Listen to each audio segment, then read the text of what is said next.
Welcome back. It's now time for our Sidekicks segment presented by Pacesetter Soccer Club. This week, Eric Halbert sat down with the best soccer gurus to analyze the best prep teams in the area. Check it out. Sidekicks is brought to you by Pacesetter Soccer Club.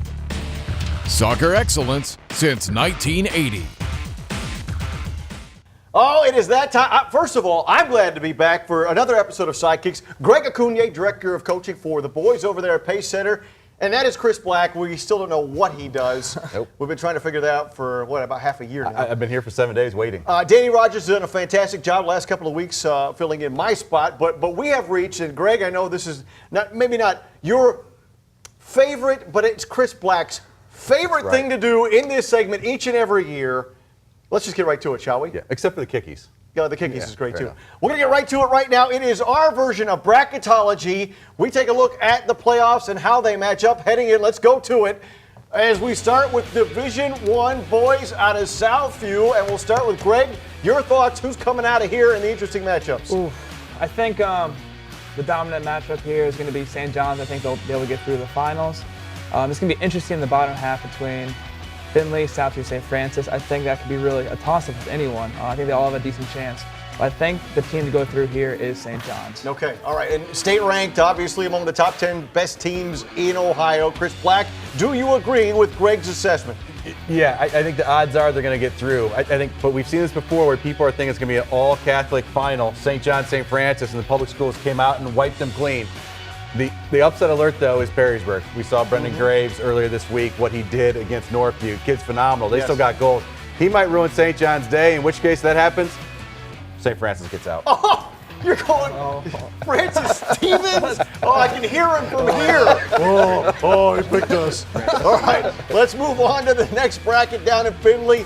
All right, Greg, once again, we'll start with you. And I would say, obviously, this is how it's shaping up, right? Northview at the top, Anthony Wayne at the bottom. Is that where you're looking?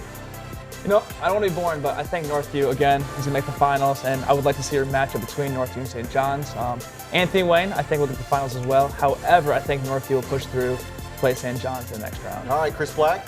Yeah, it's insane here. I mean, if Springfield was maybe on the bottom half of that, maybe they'd give a run, pun intended, because they do a great job with speed. They've given teams problems all season long. But yeah, Northview's going to get through at this point is the way I see it. And I don't want to give too much away, but I think Alec is going to just pile on his stats over his brother Aaron on district titles. Talking about the West brothers. All right, so that's the D1. Here is D2 at Lake High School, and you got the home team up on top, and then you take a look all the way down through the bottom. There's your other Catholic school, Central Catholic. Greg, your thoughts on D2?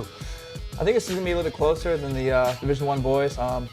Mommy has a chance of going through. I know they've had some big wins this year. Same thing with Central Catholic. I think this one's going to be up in the air. Even Sandusky, too. They've all had good seasons. However, I think Central Catholic might squeeze through. Just pick something, unique here. Okay. Chris? Yeah, Mommy's going to start out strong, but my upset so far on the boys' side, we saw them play against Maumee Valley Country Day, Toledo Scott. Bulldogs? I think they're going to get through. I tell you what, credit to Bratch and all the work that they've done over there at Scott. I think they're going to get through. But Toledo Central Catholic, Mason Oriens, I mean, come on. He's a human hat trick machine. He's gonna roll through this district. All right, so that is D2 in Millbury. Let's go to Division III. Ottawa Hills. Now look, I'm just gonna save any drama here. Greg, I gotta believe you're going with the #1 team in the state to get all the way through.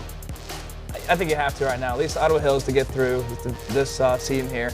I think the players they have, as long as they stay with their game plan, they're gonna get through here. Chris? Yeah, Ottawa Hills through, and I think the other impressive side is Maumee Valley Country Day. I've seen what those guys have done all season long. Moody, I mean, he's been brilliant, unselfish. They've knocked the ball around, great goalkeeping as well on their side with Hank, just like Tommy Coyle from Ottawa Hills, but it's Ottawa Hills Day. All TAC final coming out of Ross. Right, as we come back out here to the desk. So that is the boys. So not a whole lot of surprises there. Although the Bulldogs, you got the Bulldogs making a good run. So I can't wait to see that.